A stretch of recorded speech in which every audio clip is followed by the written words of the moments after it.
Hello everyone, my name is Desmond Batts. I am a Bachelor's of Environmental Science candidate at Goodwin College, as well as a Master's Environmental Science candidate at the University of New Haven. Today, the speech I'll be talking about for my persuasive speech for Communications 101 will be that I believe books should be free, especially for college students.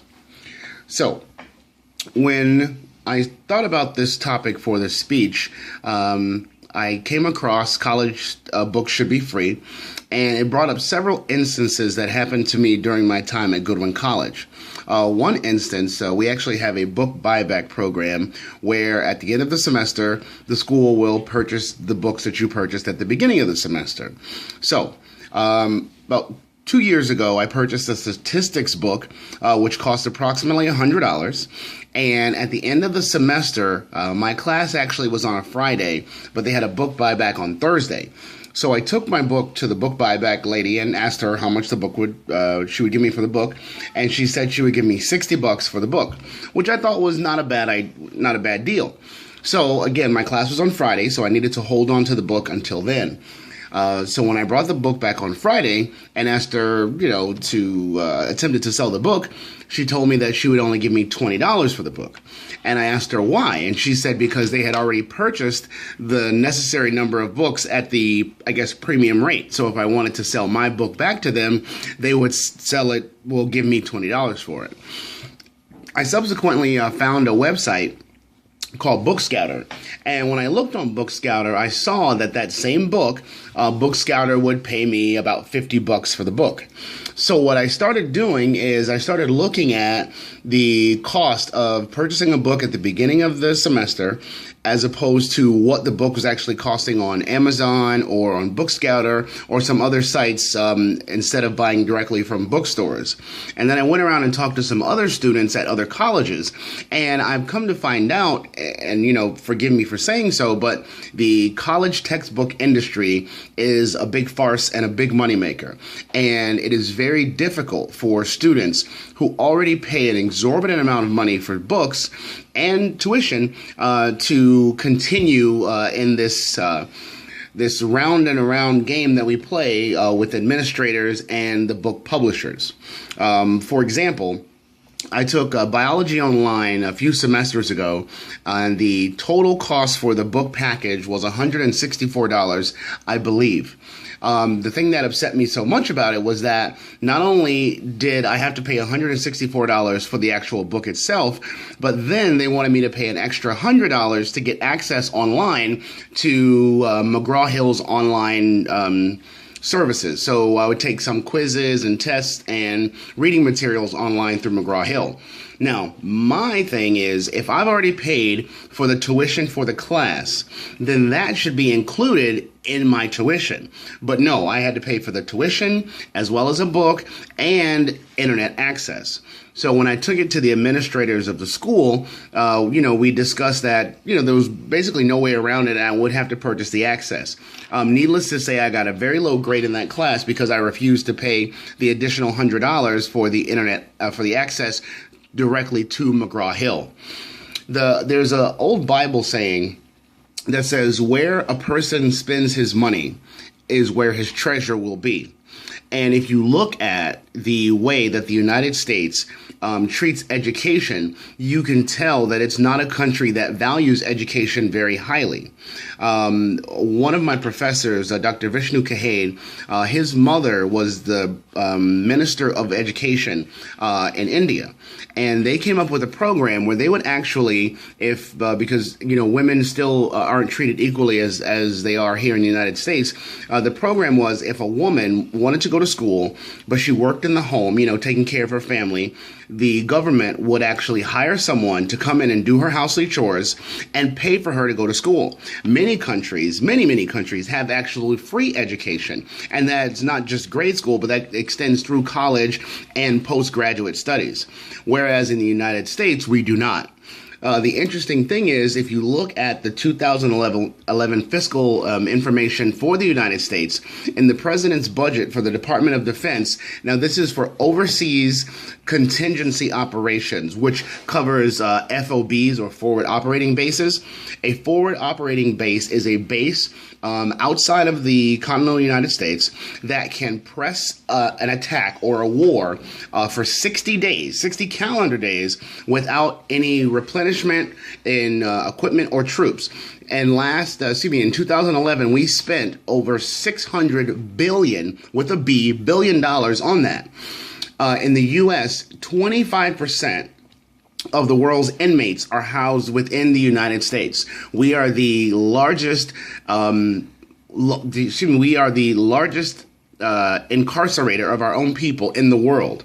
Last year, the taxpayer burden just for the taxpayers was over $60 billion.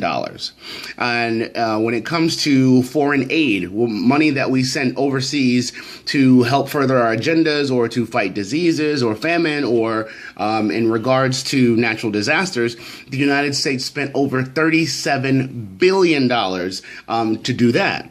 Now, a 2-year public community college would cost a in-state student about $10,000 per academic year. For a 4-year university, about $17,000, and total for that would leaves you with a price tag. And again, this is if you're taking the full college boards and you choose to cross state lines, up to $30,000 a year. The average cost of a private 4-year college is just around $40,000. Now, why should those of us who live inside the United States and are committed to making this country a better place, why should we leave with an undergraduate degree that puts us almost $40,000 in debt, when other countries and those students are leaving with undergraduate, master's, and doctorate degrees that didn't cost them a penny, but then they come over to the United States and they're able to further their careers debt-free. Now, I know that making college a free option was proposed by President Obama, and I think that's a great step. But what we can work on right now, I feel, is making books free. Goodwin College does have several programs called Move and Wise, where they do provide free books for the students, and I think anyone who pays tuition should have those books for free. Or at the very least, have the book fees included in the tuition. And I'm not talking about a $500 or $600 you can spend at the bookstore. Just have all of the requirements that you would need, the reading materials for that class, paid for by your tuition. Another thing that I found very, very interesting is if you look at the editions of books, which I have for a while through Bookscouter and some of my friends at Goodwin. I started a small business where I sold used textbooks. And if you look at specifically McGraw-Hill is one of the largest purveyors of this horrible practice. So if you look at let's say, for example, an environmental book for McGraw-Hill, let's say it was the 11th edition. If you look at the differences between the 11th and the 12th edition, generally, they're less than 3 or 4 paragraphs worth of new information. If that. Usually it's just a different cover, the same names, and a few things moved in and out. I've actually seen editions, different editions where nothing at all has been changed except for the picture on the cover. They have the same chapter list, the same, page numbers. Everything is exactly the same. They've only changed the picture, and they may have added an additional author's name. And now that really doesn't make any sense. When we pay all this money, particularly for students who are not in the traditional student age, those of us who are a little older, who have kids, who have jobs and responsibilities, it's difficult for you to demand just to take one course that we have to buy the new version just because we want to put more money in the book producers' pockets. That's not fair, considering it's the same information. Speaking, but going back to my biology course, when I spoke to my teacher about not purchasing the book, I told her, I said, well, I buy and sell used books all the time, and I have over a dozen biology books, and all of them have the same information. Biology has not changed much over the last several decades. So I could have very easily had a biology book from the 90s and learned all of the key principles and, information that one would need to learn during a course of biology course from that book that was written in the 90s. Why do I need a book that was written in 2014 just to pass the class? And to further illustrate my point, prior to having my temporary access revoked, I had an A in the class. And I told the teacher, I said, listen, it's obvious that I'm picking up on the information and I'm learning. So why do I need to buy a book to prove that that's what I need for the course? Again, I think that purchasing the purchasing of new books is something that further adds to debt of college students, and it is not necessary. It also does not lend to recycling and wastes of natural resources. Studies show that it is much easier to produce a recycled book out of recycled materials than it is to make a brand new book out of new materials. It actually takes about 30% less energy and 30% less time. So in conclusion, I believe that here in the United States that all school books, particularly for college students, should be free or at least included in the tuition. I thank you for your time, and I am Ben Desmond Batts for Goodwin College.